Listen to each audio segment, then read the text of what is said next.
Make or break talks take place between North and South Korea, but can nuclear negotiations be salvaged? I'm Imran Garta, and today's Newsmaker is this week's summit in Pyongyang.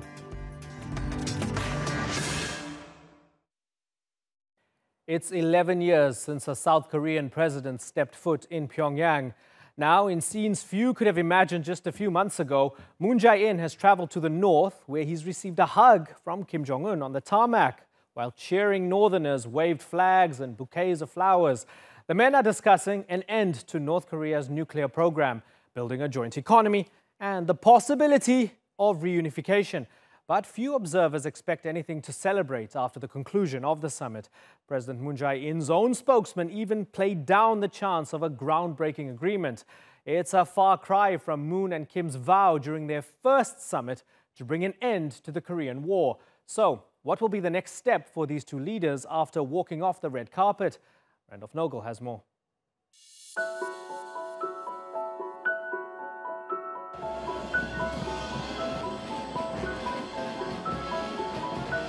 A warm reception in the North Korean capital, and the start to a new round of talks aimed at thawing a decades-long Cold War on the Korean Peninsula. If South Koreans see North Koreans warmly welcoming us, they will be very proud and touched. They would also think that this summit will bear abundant fruits.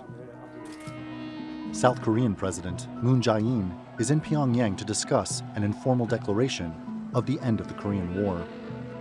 His government hopes the gesture encourages North Korea's leader, Kim Jong-un, to cede his nuclear arsenal. The ultimate aim for both sides is reunification. But there's a long diplomatic road ahead with many obstacles. The first is the US insisting the North take concrete steps toward denuclearization before any declaration to end the war. But Pyongyang has said the declaration is needed first before further talks on disarmament. If Moon succeeds in his role as mediator between Washington and Pyongyang, then a second summit between Kim and US President Donald Trump may be a possibility. And while North Korea is known for its displays of military might, it's been months since it's held any missile tests. The Trump administration has praised Pyongyang and taken the absence of tests as a good sign. But Trump's advisors concede his announcement in June that North Korea is no longer a nuclear threat was a mistake. Russia and China took it as a message they could resume trading with Pyongyang in violation of UN resolutions. All the while, experts say North Korea is continuing to develop its nuclear program. Without real progress towards disarming North Korea, the US risks appearing as though it was outmaneuvered, and the real end of the Korean War would move further from being realized. Randolph Nogel, The Newsmakers. Well, joining me now from Medford, Massachusetts is Sung-Young Lee. He's a professor of Korean Studies at Tufts University. In Augusta, Georgia, we have Han Park. He's the founding director of the Center for the Study of Global Issues. And joining us from Washington, D.C. is former CIA analyst Bruce Klingner. Gentlemen, thank you very much for joining us. Sung-Young Lee, let me start with you. Professor Lee, you've almost seen this movie before, I think. There's been a lot of drama, a lot of pageantry in Pyongyang right now. Is there substance behind it? Should we be hopeful? Well, Kim Jong-un has all the reasons in the world to be very hopeful because things are progressing swimmingly for Kim. With this Inter-Korean summit, the third in less than 5 months, Kim can further beautify, normalize his menacing image, come to be accepted as a legitimate global statesman presiding over a not so abnormal nation. And that's in his long-term strategic interest because now the momentum will further shift toward more talks, more open-ended, never-ending negotiation process with which Kim will be able to buy more time and money with which to further advance his nuclear capabilities. So I think this Inter-Korean summit, it's lost the glamour, the luster of the first summit back in April, but it is a meaningful event for Kim Jong-un especially. And for the South Korean visitor, there is a convergence of interests between the two Korean leaders. President Moon of South Korea wants a peace declaration leading to a peace treaty which would favor North Korea in that such events, such a series of events, would call into question the very raison d'etre of U.S. troops stationed in South Korea, would probably create the conditions, calls by the South Koreans, North Koreans, and probably Americans eventually to withdraw U.S. troops from the South once North Korea and the United States conclude a peace treaty. So all this favors, in the long term, a shift in the balance of power for North Korea. Okay, so skeptical tone there. Bruce, do you agree that this is beautifying and normalizing what is menacing and abnormal? It's a bad idea, according to Sung-Young Lee. Do you agree with it? Well, a summit meeting can either be successful or yet another beautification of Kim Jong-un. President Moon really has a lot of responsibility on his shoulders. He's gone very far down the path of improving relations with North Korea, providing a long list of promises of yet more economic largesse to North Korea, yet he hasn't really been carrying the ball on the denuclearization. He sees that, and other South Korean officials have said they see that as a bilateral U.S.-North Korean issue. They just want to be the good cop of offering a lot of benefits. So President Moon, though, does have to get a firmer commitment from North Korea, more specifically as to unilaterally disarming its nuclear arsenal as required by 11 UN resolutions. Han Park, is Moon Jae-in being played? Is he being naive, and is this all going to just benefit Kim Jong-un, who has to make very few concessions? South Korea and Moon Jae-in too, they have no place here because everything hinges on, regarding denuclearization, it is between the United States and North Korea. Even ending the Korean War, South Korea has no legal spot there.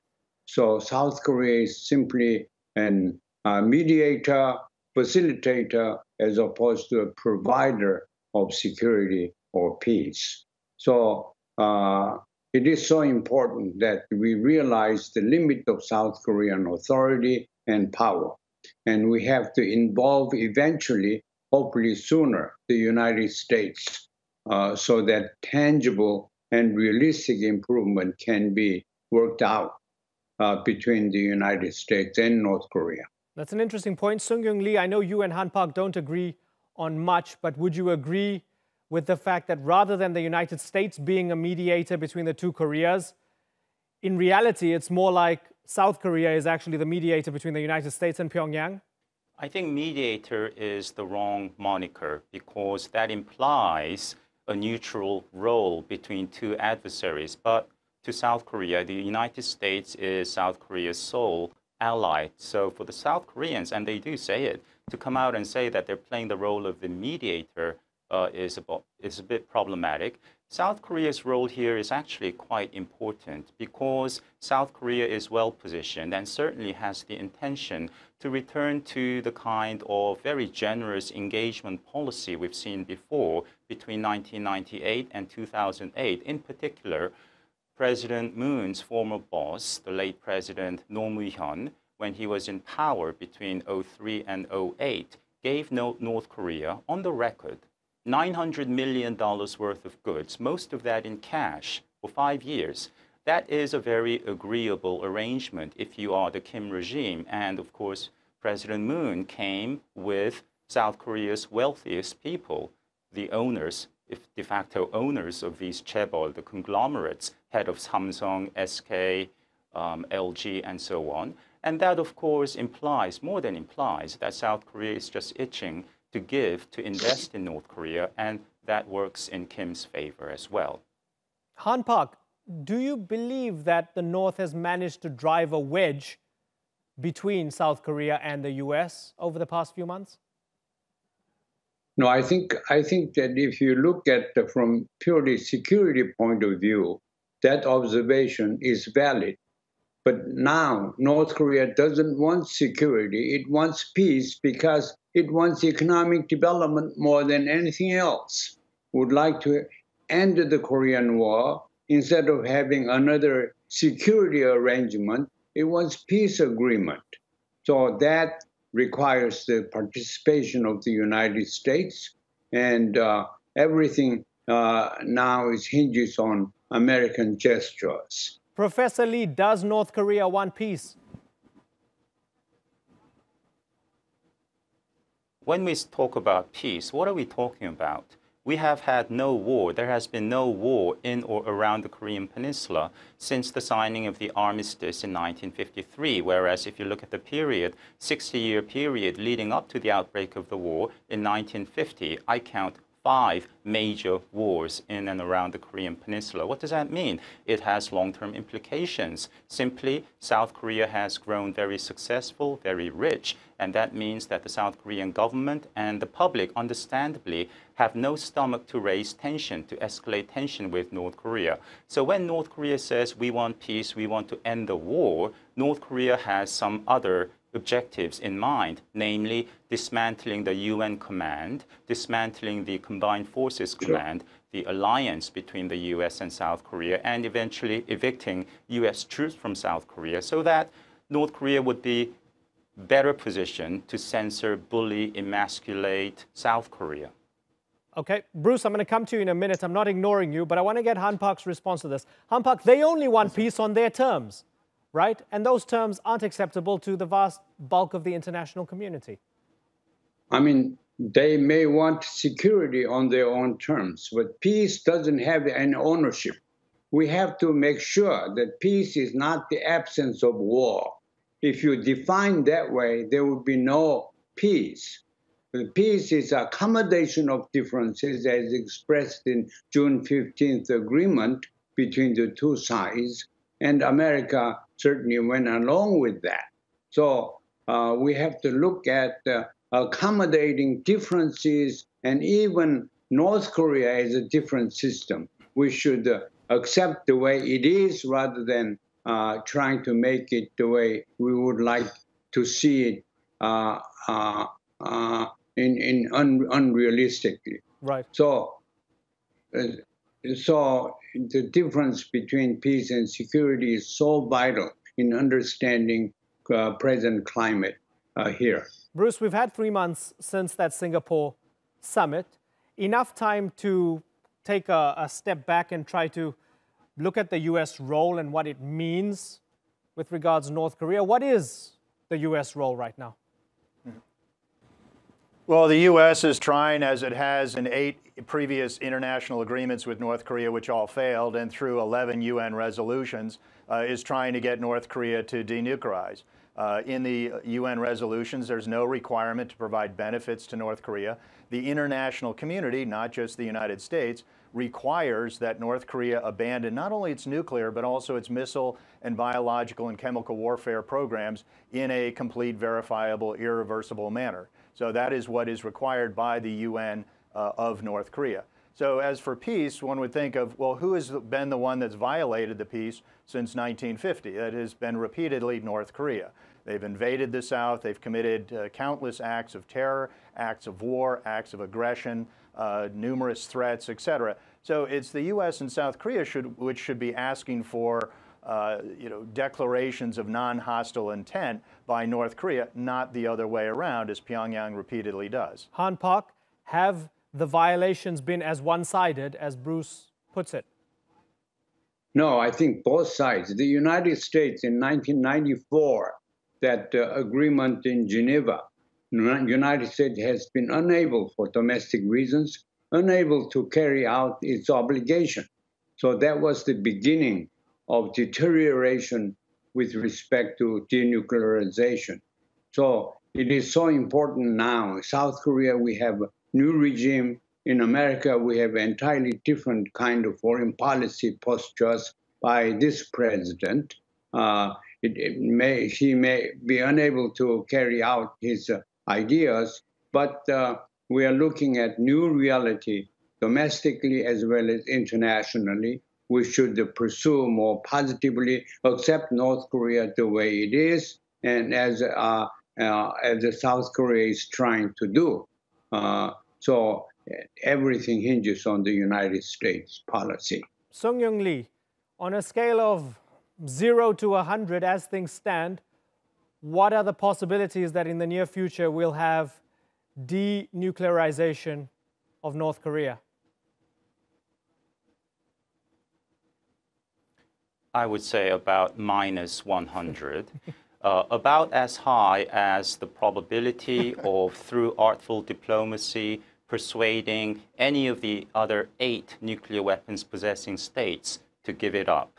The United States, China, Russia, France, Britain, India, Pakistan, and Israel. But when it comes to tiny, backward North Korea, which is aid-dependent, one still harbors that illusion. Maybe if we are generous, patient, civil, and give them what they want, maybe for the right price, they'll give it up. But I would say exactly for the same reasons, because North Korea has little else except for military power and has to contend with a far more prosperous, pleasant, legitimate Korean state across the border, which is a magnet to North Korea's own people.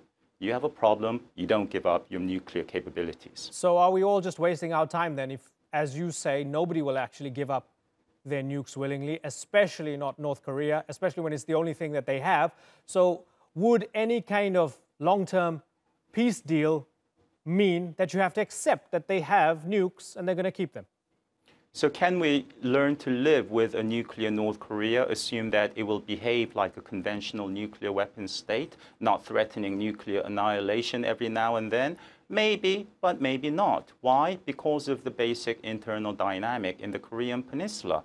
North Korea has to live with a far more successful, attractive Korean state. So for North Korea to be resigned perpetually to be the inferior Korean state, that is a very gloomy long-term prospect. And I don't think Kim Jong-un, who's only in his mid-30s, can live with that kind of gloomy future. Mm-hmm. Bruce?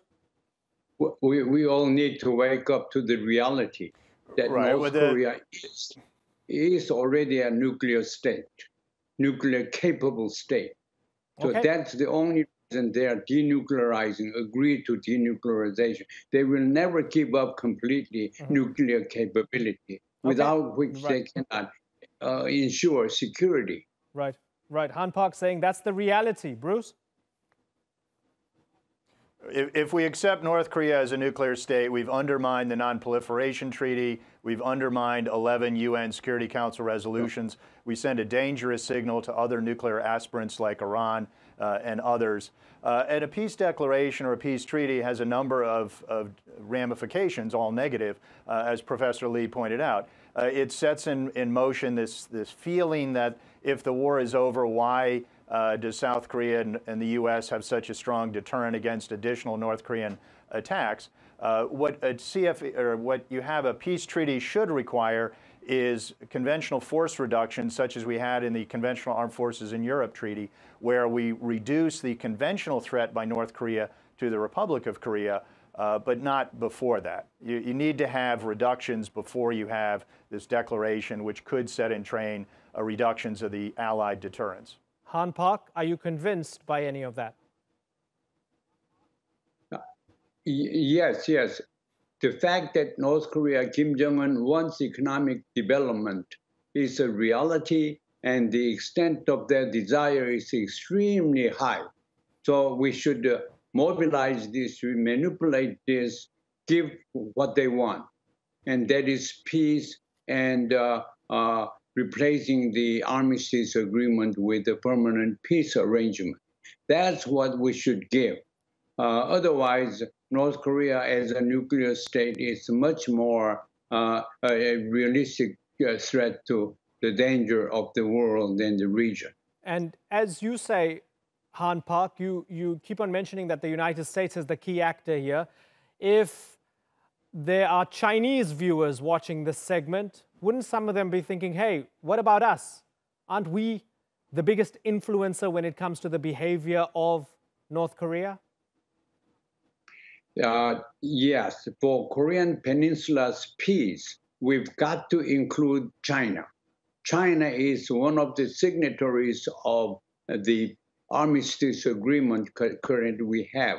Any kind of peace agreement should involve China. So Chinese role is important.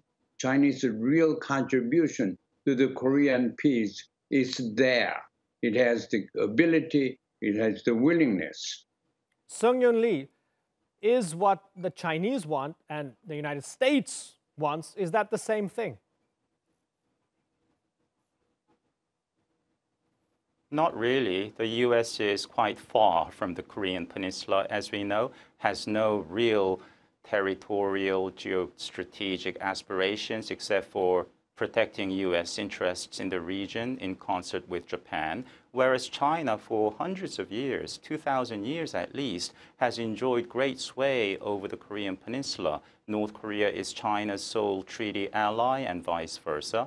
And that means China is not really perturbed about a tiny North Korean state armed with a few nuclear weapons right next to China. That causes problems from time to time, but at the same time is also very useful as a card to play against China's biggest adversary over the long term, which is, of course, the United States. So states have different national interests, and that's the way things are. And the way to get China on board from the U.S. perspective is not to resort to exhortation, do the right thing, you're a responsible stakeholder, and so forth, using moral suasion, but put some, financial hurt on Chinese state-owned enterprises and big banks that go on blatantly violating UN Security Council resolutions and U.S. sanctions legislations on North Korea, doing money laundering services for North Korea, aiding North Korea's proliferation, and so on, and see what kind of ripple effect that might have on other would-be violators. The U.S. has not tried that ever. Should they try it, Han Park? Would you accept that? But I think North Korea needs China 100 times more than it needing the United States. China has provided food and other aid because they border there. So that without China, North Korea would not have survived physically, food supply and everything.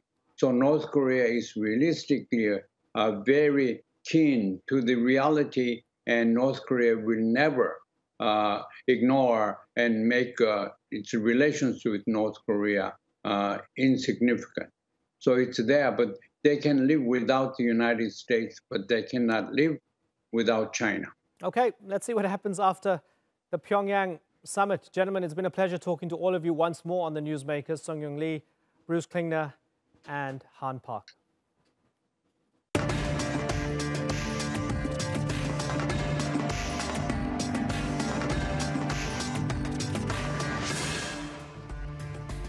Coming up on the program, could Brexit go to another referendum? The mayor of London thinks so, but is his plan feasible? And we look at a 24-year-old inventor's plan to clean up the world's oceans, one giant plastic dump at a time.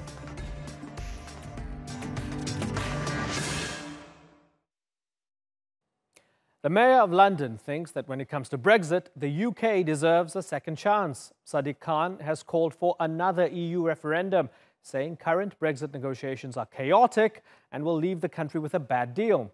Polls suggest a majority of Britons now disapprove of leaving the European Union, with some former supporters claiming they didn't understand the consequences of their vote. But critics, even those who are against Brexit, say a new poll would threaten the country's democratic process. With more on this, here's Shoaib Hassan.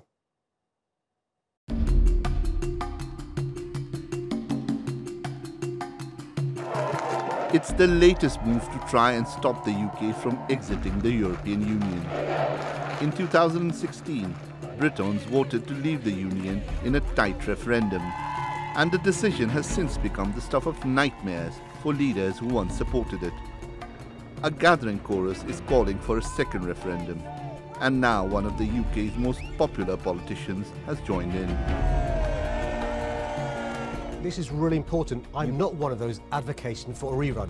I'm not a referendum guy. What I'm saying is, for the first time ever, the British public should have a say on the outcome of the negotiations, including what the Prime Minister negotiates with the EU, plus the option of staying in the EU. The UK is scheduled to sever its ties with the European Union on the 29th of March 2019. That will mean no visa-free travel for Britons to Europe and vice versa. It also means an end to free trade with Europe. Economists say that's already cost the UK economy as much as $54 billion. They also say it could mean the end of London as a global economic hub.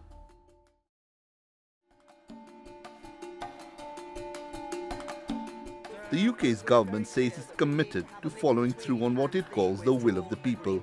As I say, I believe we'll get a good deal. We'll bring that back from the from the EU negotiations and put that to Parliament. I think that the alternative to that will be not having a deal, because I don't think there will be, I don't think the negotiations would have that deal, and B, we're leaving on the 29th of March 2019.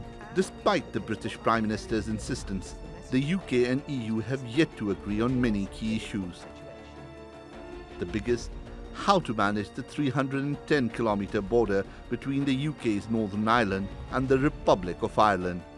The EU wants the island of Ireland to be treated as a single entity governed by EU trade and travel law. But UK leaders rejected, saying it would undermine its constitutional integrity, while the EU has rejected Westminster's proposal to keep EU trade and travel law in place across the UK for 2 years post-Brexit. Brussels says it won't offer the UK any more concessions, and is now threatening a hard Brexit, an exit without a deal on the table. Will the UK and EU leadership be able to resolve these issues for a smooth Brexit? Or will the mounting challenges bring Brexit up for a new vote? Shoaib Hassan, The Newsmakers. It's rubbish! Put it in the bin! Let's go to our guests in London. I'm joined by Mike Galsworthy, the co-founder of Scientists for EU, and Robert Alls, who's the director of the Bruges Group, a pro-Brexit organisation. Gentlemen, thank you very much for joining us on the Newsmakers.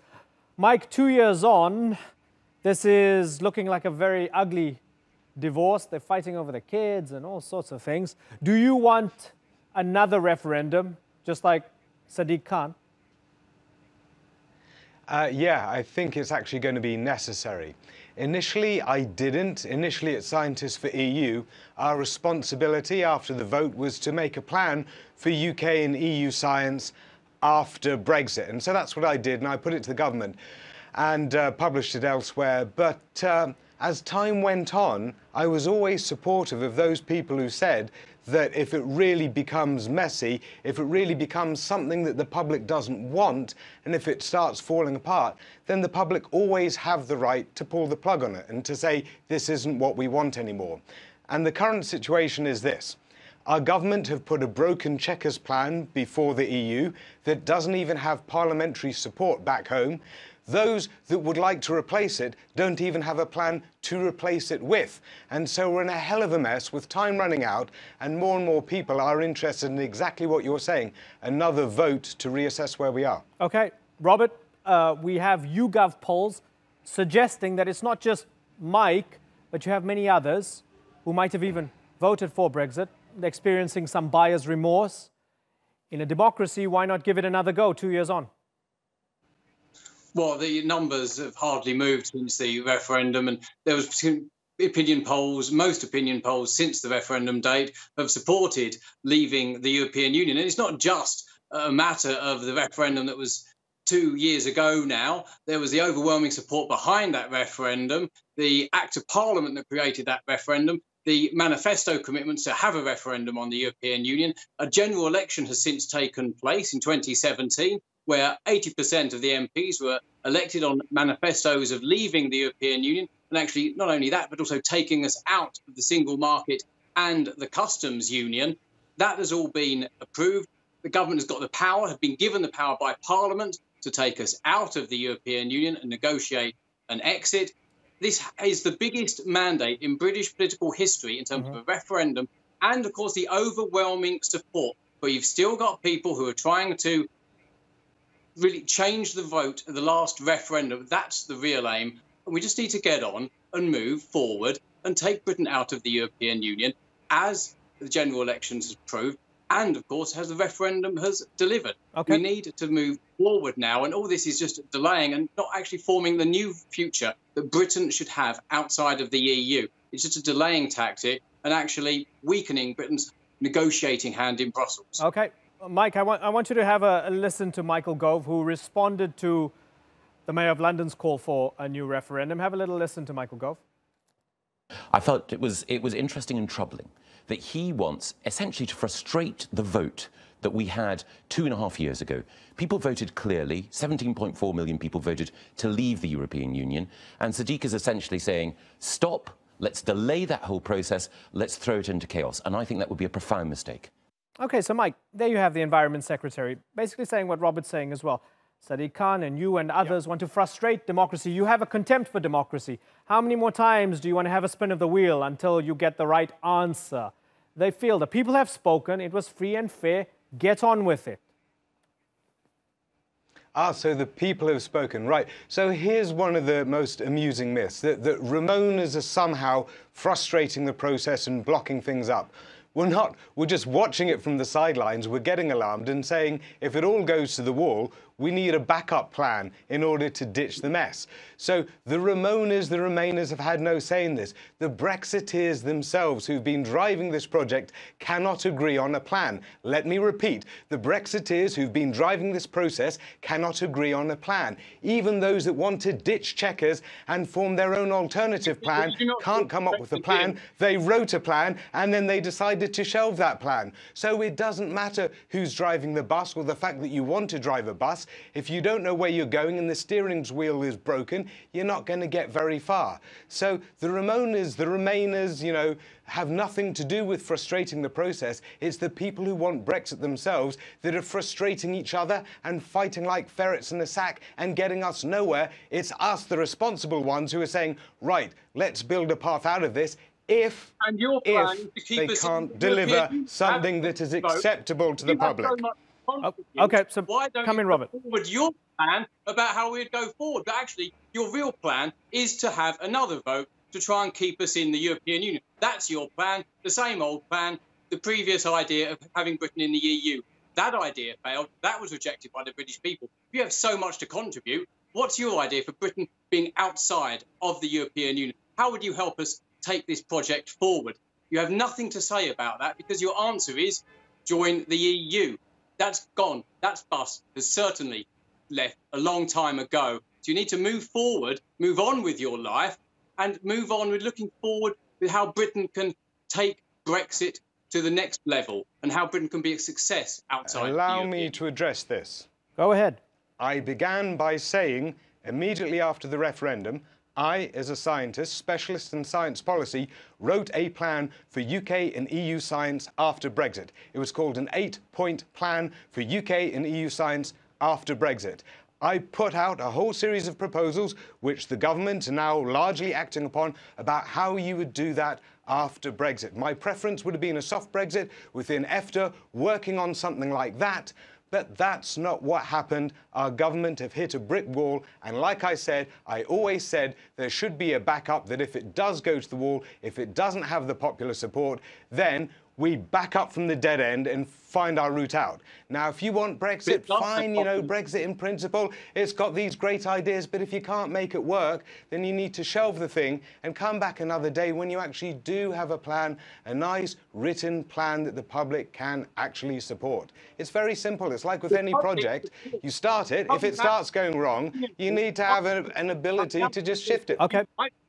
Robert, we can't actually hear you when he's talking because you're on Skype and he's via satellite. So let's give him a chance and then you come in afterwards. So finish your point, Mike.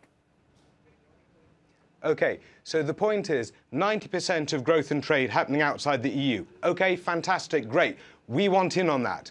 And the question then becomes, do we want in on that as a solo country of 65 million, or do we want in on that as a team of 28 countries with a population over 500 million, all holding up the standards that we have agreed together over the last 40 years. The latter has a lot more power. So it doesn't matter that 90% of the growth is happening outside the EU. In fact, if you think about the whole galaxy or the whole universe, that's where all the growth is going to happen. But that is not an argument for leaving the EU, because the argument is when you want to do new trade deals with where you see growth happening, do you want to do it solo or do you want to do it as a bigger team? That's Robert. The fundamental question, and we can debate that. Go ahead, Robert. That is very easily answered because the European Union does not have a free trade deal with countries such as China and India, where growth is happening. The countries in Europe that do have trade deals with China are outside of the European Union. Evidence proves that Switzerland, through its free trade deals made separate to the European Union, have experienced greater growth, greater increases in trade Robert, as well as its deal but Robert, than one those made countries, hold on, Robert. You mentioned China and India. Those countries don't have to untangle any existing deals that are integral to their economies right now, which is what the UK has to do with Brexit, right? So isn't that a false analogy? The analogy is quite clearly that the growth is happening outside of the European Union, so we need to be making links with other countries around the world, not having our trade policy dictated by the European Union, which holds up Britain's interest. Trade policy for the UK currently has tariffs on oranges. We do not produce oranges within the UK. This is set to fit with Spanish standards. It does not act in our interest. It would be in the UK's interest to have freer trade in agricultural produce. We would then be able to persuade countries like India to enter into free trade agreements with us. However, because the European Union is protectionist, increasing prices for consumers and protecting big agricultural industries, basically within France and Germany, we are then not in a position to set our own trade agreements. We are not in a position to negotiate trade agreements with very beneficial for us. So negotiating as part of the bloc of the European Union has been proven to not be working in Britain's interests. It's made consumer prices far more higher than what they should be, above market rates for the rest of the world. And of course, has meant we can't tap into new markets because it restricts our trade agreements. And of course, it doesn't make trade agreements within services. And Britain's strengths are in the service industry. So again, your previous guest, Mr. Galsworthy, doesn't actually understand how trade works, doesn't understand how being in that bloc with the European Union isn't in the UK's interest. It has not delivered where we want it to deliver. It has not created these trade deals. So we think we'll be better off going out, doing these deals ourselves, as Switzerland has proved to be successful. Okay. And we'll be working with other nations around the world where our interests align, not just having our interests dictated to by the Commission of the European Union, which is unelected. And the European Commissioner for Trade is a Swedish lady. Okay. Fair enough, Robert. Robert. Okay, let's bring in Mike. Mike, have a nibble. Have a nibble. Okay, thank you very much. For a start, the EU actually has more trade deals than does Switzerland. It has more trade deals than does the US, than does China, and so forth and so on. It is a very, very effective trade platform for the UK and has been, opening up the rest of the world. It has more trade capacity than we do alone, and so it will reach global saturation faster than we will alone. And in terms of this notion that the EU is protectionist, that gets peddled out a lot. The EU has got lower average tariff barriers than does the US. The EU also has a special deal with the 49 poorest countries in the world through the Everything But Arms Agreement, which means that we have zero tariff barriers on 33 African countries, for example. So the EU is actually doing extraordinarily well in trade at the moment, and we have benefited from that, and we can continue to benefit from that. If you think that the UK can do better trade deals that are more specialist to the UK alone, okay, fine. But you have to understand that we are stepping down from a platform of over 50 free trade deals, plus beyond free trade deals, there's a myriad of side deals that goes with those. We step out of that framework and we start from scratch. This is like jumping off a bus, taking a tumble, and then think that you can run faster than the bus and overtake it. Robert? Again, this is factually incorrect. Britain can have those trade deals because they're mixed agreements, and Britain, all it needs to do is have the agreement of the third party, so that's Chile or South Korea, lodge that agreement with the United Nations, and that trade agreement would apply to the UK. But we would not be starting from scratch. Mike Galsworthy, that's where international treaties are lodged. If you knew about trade, you would know that. You wouldn't be confused by that quite simple point. I was just explaining how international trade agreements work, and we wouldn't be starting from scratch. We can bank those agreements and move forward. That's where we will be taking Britain. We'd be having those particular agreements that would apply to the UK once we leave the European Union, and negotiating new ones as well. And we would be possibly doing a lot better job. And that's what the British people have asked to do. We want to trade globally. The European Union has restrictions. And you should really know the European Union's common agricultural policy actually harms developing nations. It increases food costs for people inside the European Union. and actually is very protectionist and doesn't actually give access to the European market for developing nations what they need, and would actually benefit us at the same time. It would be a win for us, and it would be a win for developing nations if we I've got to wrap. ended the European common agriculture. I've got to wrap. But Mike, I want to give you 20 seconds, please, to finally respond and wrap us up. Go ahead, Mike. Okay, we had a nice little diversion onto trade there, but regardless of all of that, that's all fantasy land that we can't get to unless we have the parliamentary arithmetic to actually strike a deal that Parliament agrees to and the wider public will support. And that is where we are stuck. And if we are stuck there, then we really do need to think about using the reverse gear if we have hit that brick wall. Okay, we'll be keeping a close eye on the House of Commons, Theresa May selling her Brexit deal, on Salzburg. The thing I was most worried about when I was doing my reading for this segment was that I'm reading that Cadbury's is hoarding chocolate. And I find that a crime against humanity. So there you go. Well, we'll be keeping a close eye on all of this until March 29th. 6 months to go, gentlemen. It's been a pleasure having you on the Newsmakers. Mike Galsworthy and Rob Thanks very much. Bye-bye.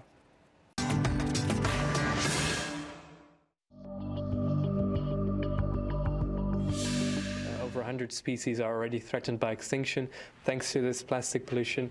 And also it becomes more hazardous over time. So all these large objects, which right now float out there, it's about 90% and 97% of the plastic, that will all fragment down into these small and dangerous microplastics over the next few decades. 24-year-old Dutch entrepreneur Boyan Slat is testing out a plan to literally scoop up the biggest gyre of garbage in the ocean. Slat is targeting what's called the Great Pacific Garbage Patch, a swirling system of trash twice the size of Texas. The group he founded, called the Ocean Cleanup, devised an invention that uses 600-meter-long pipes that form the shape of a U, and they hope it'll catch and corral the plastic right out of the water. Well, let's ask Sharon George, a lecturer specializing in environmental sustainability and green technology at Keele University, what she thinks of this. Sharon, is this a good idea? I think it's a brilliant idea to get plastics out of the ocean. What's concerning, though, is that this invention, if it works, if they roll it out more, we'll get 8,000 tonnes a year of plastics out of the ocean, which is great news. If we stop putting plastic into the ocean, at the moment we're putting plastic into the ocean at a rate of about 8 million tonnes a year, and that's, you can see the maths there. Right. This needs to stop. So this is basically like wiping your shoes when you really need a bath. Yeah, it's like having the taps on full while the everything's flooding. And, unless we stop the tide of plastic hitting the oceans in the first place, that's really where we need to tackle the problem. That said, this plastic can't stay there. It's going to get into the environment, it's going to break down. We're finding plastics everywhere now, and it needs to come out. So this is a good idea if it's done coupled with other techniques as well to stop this massive tide of plastics in our environment. And of course, we still don't know if it will work. From what you know and from what you've read, do you think it will work? Even though, as you say, it's sort of the tip of the iceberg here, or a drop in the ocean, excuse that comparison. It might not work. So are you skeptical? I think it'll work. I'm not sure about whether it's going to be, an amazing, the technique that we all use, but it's a pioneering project. And I think there'll be important lessons to be learned from this project. I think some of the fears that we have are that this project might also be damaging to the environment. When you put something in the water like that, things like plankton attach to it, and that can then attract other wildlife to it. The fear is that when this plastic is then fished out of the water, that this wildlife will be also fished out of the water with that plastic. Right. I don't think that we have techniques to stop that happening. Right. So corralling all of that plastic might actually harm marine life. I mean, and this is, we're going to be putting it to the test, I guess, to see whether Boyan Slat's idea actually works. Just stepping back for a second, looking at human psychology, Is it potentially dangerous, given that if somebody's cleaning things up now, you become more complacent and you think, well, somebody's going to clean it up, so I can continue to live as I was living? I think to some extent the opposite is true. I think it's such a big problem that if people feel powerless, that nothing is being done, then we give up. Whereas I think projects like this give us hope to carry on and keep protecting our environment. And I think this is a flagship project, and we don't just need to look at this project in isolation. We need more ways to fish this this plastic out of our environment and to stop it getting in there in the first place. No disrespect to the guy, he's 24 years old and this is brilliant, right? But the first time I came across this story, I thought, well, why hasn't somebody else tried something similar, or why haven't big institutions tried to tackle this properly? Why is that? Yeah, I think this is, it is a kind of drop, literally a drop in the ocean. Yeah, it is a small contribution and it's incredibly expensive. But with our latest, there's a massive public concern going on at the moment. There was a program, Blue Planet, and people saw the impact of this plastic on our environment, and people have got angry about this. People go to the supermarket and realise how impossible it is to avoid plastics now in our everyday lives, and we're feeling powerless to do anything about it. Projects like this give us hope, but until now there hasn't been that public united anger about this issue and the money. So all this publicity, all of this has come together at the right time to make this possible. Right. My 5-year-old daughter hasn't seen Blue Planet. If she asks me, Dad, why shouldn't we use plastic bags? What should I tell her? Well, there's the plastic, things like plastic. Plastic is a great material, Plastic keeps our food from getting contaminated. It stops microbacteria attacking our food. But the thing is, once made, this plastic can last hundreds of years. And if we have a material that we're going to have that lasts hundreds of years, if we're not going to use it for 100 years, we shouldn't be making it. If we're not going to hand it down to our grandchildren, we shouldn't be using it. More than 50% of the plastic in the ocean is single use. And that is an irresponsible abuse of our planet.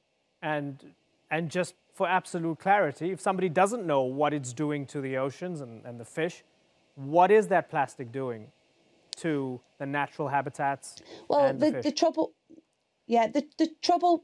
The trouble with the plastic is it doesn't just stay there, it moves around, and it'll sit on the top of the ocean and it'll get eaten by seabirds. Most seabirds now have ingested plastic.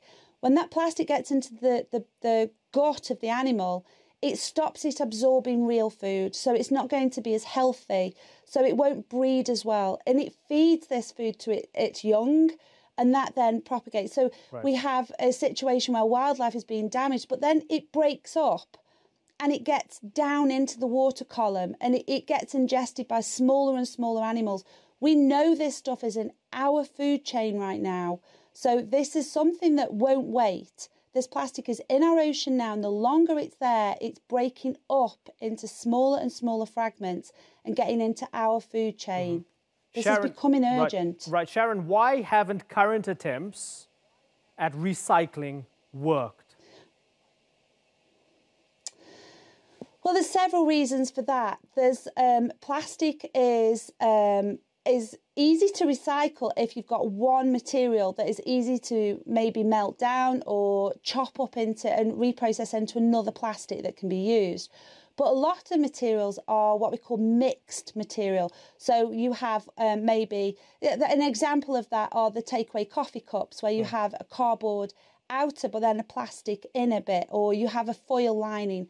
Those materials are incredibly hard to recycle.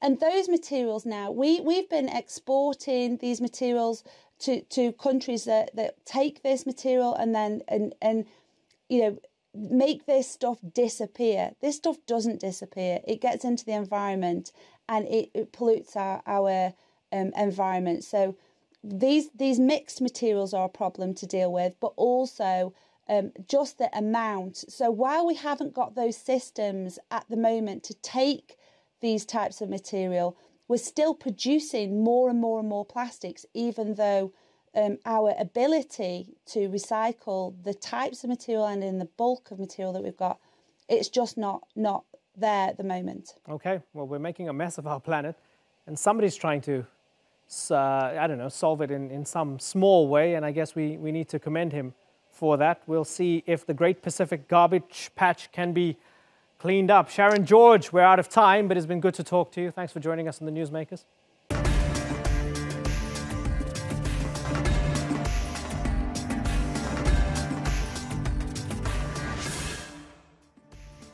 And that's all for this edition of the Newsmakers with me, Imran Garda. You can check out more of our stories on YouTube, Facebook and Twitter. Remember to like, follow and subscribe. Next time, a buffer zone is created to separate Syrian regime forces and rebels in Idlib. Has a crisis been averted or simply postponed? Until then, thank you for watching. Bye-bye.